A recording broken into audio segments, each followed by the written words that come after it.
Today, I'm going to tell you about video games. When I say video games, most of you think about children. It's true. 90% of children do play video games, but let's be frank, when kids are in bed, who's in front of the Xbox or the PlayStation? Most of you. The average age of a gamer is 31 years old, not 8 years old. In fact, if we look at the projected demographics of video game play, the video game players of tomorrow are older adults. So, video gaming is persuasive throughout our society, and it is clearly here to stay. It has an amazing impact on our everyday life. Consider these statistics released by Activision. 1 month after the release of Call of Duty Black Ops, it has been played over 68,000 years worldwide, time wise. Would any of you complain if this were the case about doing math? There's not one week that goes by without some major headline in the media about whether video games are good or bad for you. One saying that I'm sure you've all heard is the fact that too much screen time makes your eyesight worse. That's a statement about vision. There may be vision scientists among you. We actually know how to test that statement. We can step in the lab and measure how good your vision is. Well, guess what? People that don't play a lot of action games, that don't actually spend a lot of time in front of the screens, have normal, or what we can call corrective to normal vision. That's okay.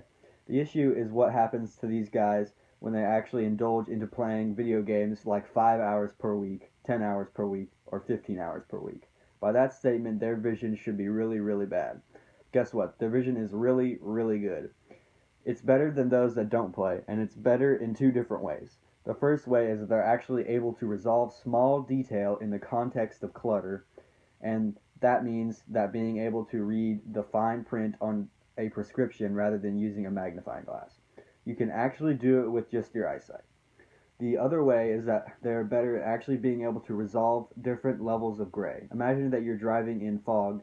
That makes the difference between seeing the car in front of you and avoiding the accident or getting in the accident. So we're actually leveraging work to develop games for patients with low vision and to have an impact on retraining their brain to see better. Clearly, when it comes to action video games, screen time doesn't make your eyesight worse. Another saying that I'm sure you've all heard around: video games lead to attention problems and greater distractibility. Actually, those action video game players have many advantages in terms of attention, and one aspect of attention which is also improved for the better of our ability is to track objects around the world. This is something we use all the time. When you're driving, you're keeping track of the cars around you. You're also keeping track of the pedestrian, the running dog, and that's how you stay safe when driving. So, as you can see, video games do more to help us in everyday life than they do to hurt us. They actually help our eyesight and how we pay attention to things around us.